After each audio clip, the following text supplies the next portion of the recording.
తెలియజేస్తున్నాను అధ్యక్ష. ఆదోన్లో హాస్పిటల్ సమస్య లేదుగా. ఓకే ఓకే మంత్రి గారు.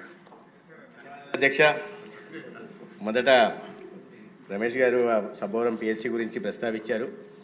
ఇది 2020లో 1,04,00,000 రూపాయలతో రిపేర్లు చేపట్టడం జరిగింది అధ్యక్ష. అయితే ఆ కాంట్రాక్టర్ కేవలం 24 లక్షల రూపాయల పని మాత్రమే చేసి పూర్తిగా డిలాప్టెడ్ స్టేట్లో ఉంది ఆసుపత్రి. చేసి తర్వాత పనులు పూర్తి చేయలేదు. మిగిలిన 80 లక్షల 79 లక్షల చిల్లర పనులకి 5 సార్లు టెండర్లు పిలిచినప్పటికీ ఎవరూ ముందుకు రాలేదు అధ్యక్ష. అంటే పరిస్థితి రాజకీయాలు మాట్లాడదలుచుకోలేదు, కానీ గతంలో కాంట్రాక్ట్ పనులు చేయడానికి ముందుకు రాకపోవడానికి కారణం మీకు అందరికీ తెలుసు అధ్యక్ష, బిల్లులు చెల్లించకపోవడం అనేది. దాని కారణంగా పూర్తి చేయలేదు. 5 సార్లు చేసినా కూడా అది పూర్తి కాని నేపథ్యంలో పూర్తిగా డిలాపిటెడ్, గౌరవ సభ్యులు చెప్పారు దాని చరిత్ర కూడా ఎంత పురాతనమైన ఇది అని. వాటిని దృష్టిలో పెట్టుకుని ఒక కొత్త పిఎస్సిని అక్కడ నిర్మాణం చేపట్టాలని ప్రభుత్వం ఆలోచిస్తున్న అధ్యక్ష. గౌరవ సభ్యుల గారికి అతి త్వరలోనే వాటిని టెండర్లు పిలిచి కొత్త పిఎస్సిని అక్కడ ఏర్పాటు చేస్తాం అధ్యక్ష. అయితే వారు దాని సిఎస్సి అప్గ్రేడేషన్ గురించి మాట్లాడారు. అయితే 9 కిలోమీటర్ల ఆసుపత్రికి సంబంధించిన వరకు జిల్లా ఈ బార్డర్లు దానికి దీనికి సంబంధం లేదు అధ్యక్ష. ఎక్కడైనా వైద్యం అందడానికి అవకాశం ఉంది. అయినప్పటికీ వారు చెప్పారు కాబట్టి వాటిని కూడా పరిశీలనలో తీసుకొచ్చే ప్రయత్నం చేస్తాం అధ్యక్ష. అధ్యక్ష, అనేక మంది సభ్యులు బుచ్చిబాబు గారు కానీ, లేదా పెలుగూడెం మండలం గురించి, బుట్టాయిగూడెం గురించి, లేదా ఉగ్రనరసింహారెడ్డి గారు, లేదా అన్నాబత్తుల వారు అనేక ప్రశ్నలు అడిగారు అధ్యక్ష. అధ్యక్ష, ఈ పిఎస్సీలకు సంబంధించి గత ప్రభుత్వం గతంలో 670 కోట్లతో ఒక 1128 పిఎస్సీలు, 152 పిఎస్సీలు కొత్తవి, 976 పిఎస్సీలు స్ట్రెంథనింగ్ కోసం టెండర్లు పిలవడం జరిగింది అధ్యక్ష.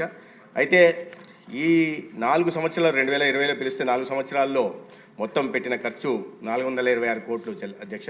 చెల్లించిన మొత్తం 250 కోట్లు. 670 కోట్లు ఖర్చు పెట్టాల్సి వస్తే 250 కోట్లు మాత్రమే బిల్లులు చెల్లించారు. మిగతా యథావిధిగా ఈ ప్రభుత్వం మీద అన్ని శాఖల్లో పెట్టినట్టుగా, అన్ని విభాగాల్లో పెట్టినట్టుగా 175 కోట్లు బకాయిలు కూడా పెట్టేసి వెళ్ళారు అధ్యక్ష. అయితే కొన్ని మరి ఒక 88 కేసులు ప్రధానంగా పిఎస్సీలు కొత్తగా నిర్మించాలని తలపెట్టారు అధ్యక్ష. దానికి 3 సార్లు 2021లో ఒకసారి జీవో ఇచ్చారు. మళ్ళా వాటిని కంటిన్యూ చేస్తూ 2022లో మరోసారి జీవో ఇచ్చారు.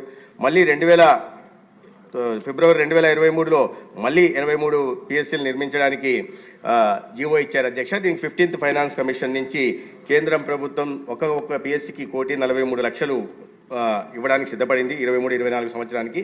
అయితే 21 నుంచి 23 దాకా ప్రతి సంవత్సరం అదే మళ్ళా కొత్తగా నిర్మిస్తామని చెప్పి జీవోలు ఇవ్వడం జరిగింది. మీకు తెలుసు అధ్యక్ష, ఒక సినిమాలో ఒక డైలాగ్ ఉంటుంది, చెయ్యాలి చెల్లికి పెళ్ళి మళ్ళీ మళ్ళీ అన్న చందంగా వీడికి మళ్ళీ జీవోలు ఇవ్వడం, కొత్తగా నిర్మిస్తామని చెప్పడం తప్ప చేసింది ఏం లేదు అధ్యక్ష. ఈ కడప జిల్లాలో కూడా స్టీల్ ప్లాంట్కి గౌరవ మాజీ ముఖ్యమంత్రి వర్యులు సొంత జిల్లాలో 3 సార్లు భూమి పూజలు చేశారు అధ్యక్ష. అదే సమయం కానీ అక్కడ ఇటుక కూడా పేర్చలేదు.